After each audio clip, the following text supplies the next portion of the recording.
I had a purpose. I wanted to be one of the best basketball players to ever play. And anything else that was outside of that lane, I didn't have time for. There's a quote from one of my English teachers, a little Marion named Mr. Fisk. He had a great quote that said, "Rest at the end, not in the middle." And that's something I always live by. You know, I'm not going to rest. I'm going to keep on pushing now. There are a lot of answers that I don't have, even questions that I don't have. But I'm just going to keep going. I'm just going to keep going, and I'll figure these things out as we go, right? And you just continue to build that way. So I try to live by that all the time. At what age did that goal become crystal clear? I made that deal with myself at 13 years old. At 13 years old? 13 years old. That's the you deal were I made. crystal clear about it? Crystal clear. And where did inspiration come from? The love of the game. The love of the game, the challenge. Like I would watch Magic play, I'd watch Michael play, and I would see them do these unbelievable things, and I'd say, you know, can I get to that level? I don't know, but let's find out. Let's find out. And so that curiosity to see where I could push this thing led me down that path, I think. I had a summer where I played basketball when I was like 10, 11 years old, and here I come playing, and I don't score 1 point the entire summer. Not a free throw, nothing, not a lucky shot, not a breakaway layup, 0 points. And I remember crying about it and being upset about it. And my father just gave me a hug and said, "Listen, whether you score 0 or score 60, I'm going to love you no matter what." Wow. Now that is the most important thing that you can say to a child. Because from there, I was like, okay, it gives me all the confidence in the world to fail. I have the security there. But to hell with that, I'm scoring 60. And from there, I just went to work. And I stayed with it. I kept practicing. I think that's when the idea of understanding a long-term view became important. Because I wasn't going to catch these kids in a week. I wasn't going to catch them in a year. Right, so that's when I sat down and said, okay, this is going to take some thought. All right, what do I want to work on first? All right, shooting. All right, let's knock this out. Let's focus on this. Half a year, 6 months, do nothing but shoot.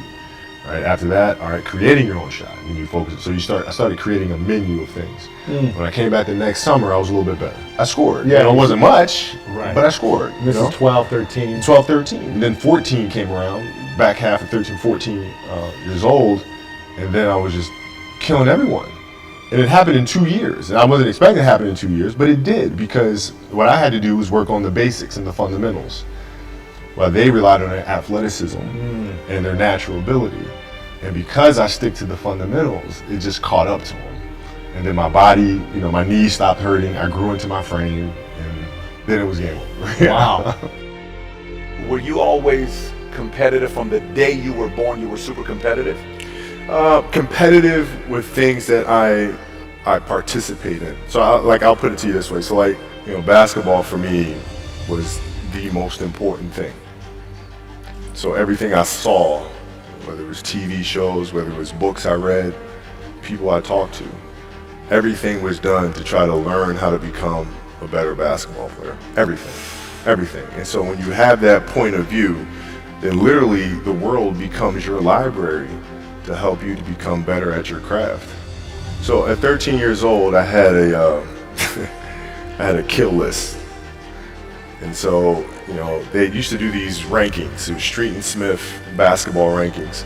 And I was nowhere to be found because I was like 6'4", scrawny, like 160 pounds soaking wet. So I was like 57 on the list. And so I will look at 56, 55, all the way up to number 1, who these players are, what club teams they played for. So when we go on an AAU travel circuit, I got to hunt them down, right? And so that became my mission in high school, is to check off every other person, all those 56 other names, hunt them down and knock them down. So when we played at 13, I would size you up and see what your strengths and weaknesses are.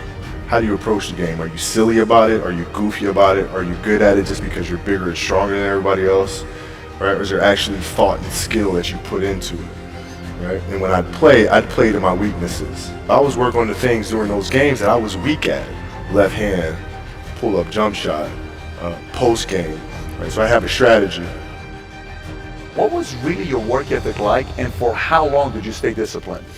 Well, I mean, I mean, every day. I mean, since 20 years. It was an everyday process and trying to figure out strengths and weaknesses. For example, jumping ability. Man, my vertical was a 40, it wasn't a 46 or a 45.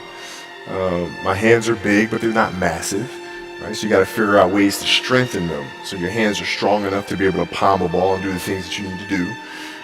Quickness, I was quick, but not insanely quick. I was fast, but not ridiculously fast. Right? So I had to rely on skill a lot more. I had to rely on angles a lot more. I had to study the game a lot more.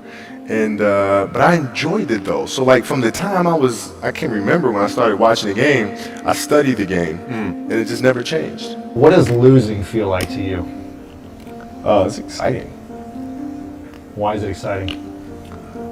Because it means you have different ways to get better. There's certain things that you can figure out that you can take advantage of, right? Certain weaknesses that were exposed that you need to shore up, right? So it was exciting. I mean, it sucks to lose, right? But the hardest thing is to face that stuff. That's a really, really tough challenge. How did you get mentally and emotionally so strong where it doesn't bother you? Well, you got to look at the reality of the situation. Like for me, it's not, you kind of got to get over yourself, right? And then after that, it's okay, well, why did those air balls happen? Got it. I didn't have the legs.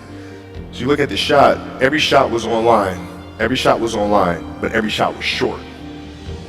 Right? I got to get stronger. I got to train differently. The weight training program that I'm doing, I got to tailor it for an 82-game season so that when the playoffs come around, my legs are stronger and that ball gets there. So I look at it with rationale and say, okay, well, the reason why I shot air balls is because my legs aren't there. Well, next year they'll be there. You have to do the hard stuff and watch that game and study that game to not make those mistakes over and over again just because you weren't brave enough to face it. So you got to deal with it. Got to deal with it. Face it, learn from it. You don't want to have that feeling again, do you? Right? So you got to really study it, face it, and not to say you'll win the next time you face it, but at least you'll give yourself a better chance. Yeah. It's an obsessiveness that comes along with it. You want things to be as perfect as they can be, understanding that nothing is ever perfect. But the challenge is trying to get them as perfect as they can be. And what can you do? It's in your control. So control what you can. You have this mindset, but how did you develop that? I don't know if that's what you call the Mamba mindset, but how did you develop that? And when did it start? It started in middle school and high school.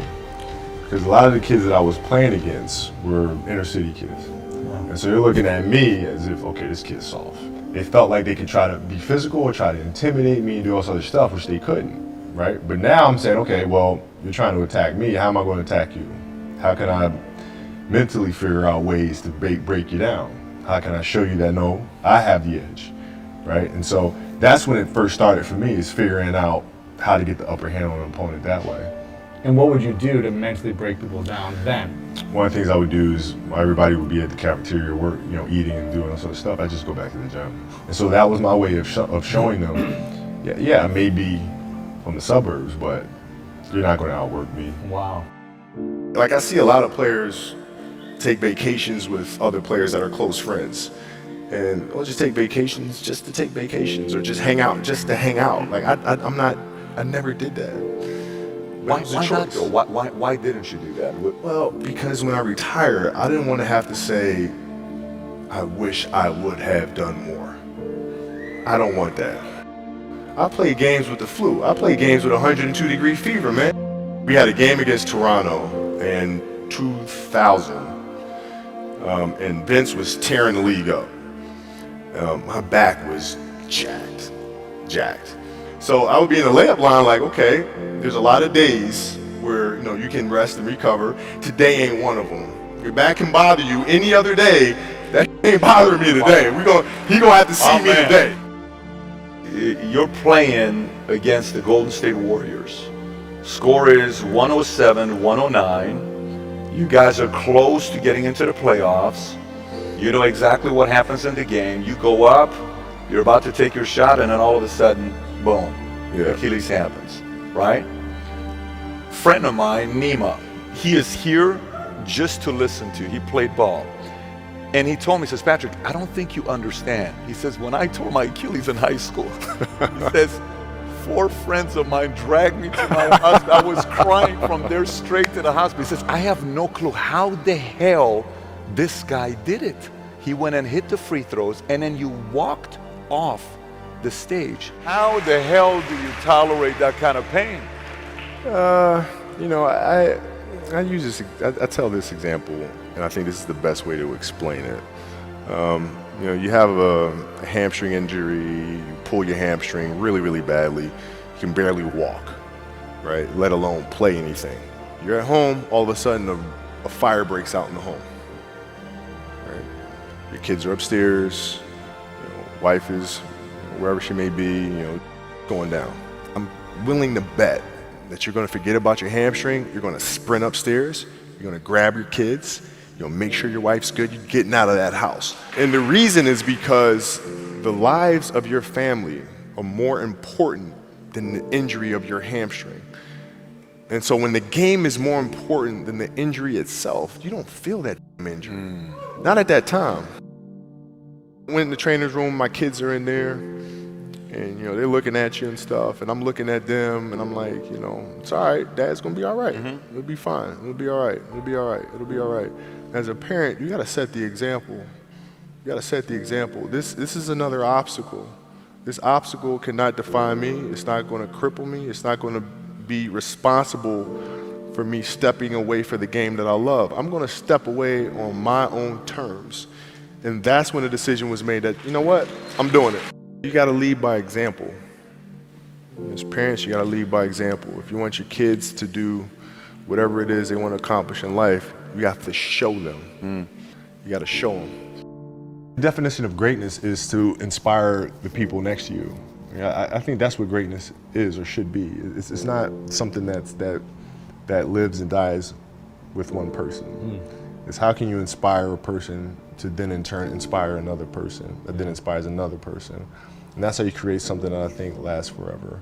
And I think that's our challenge as people, is to figure out how our story can impact others and motivate them in a way to create their own greatness.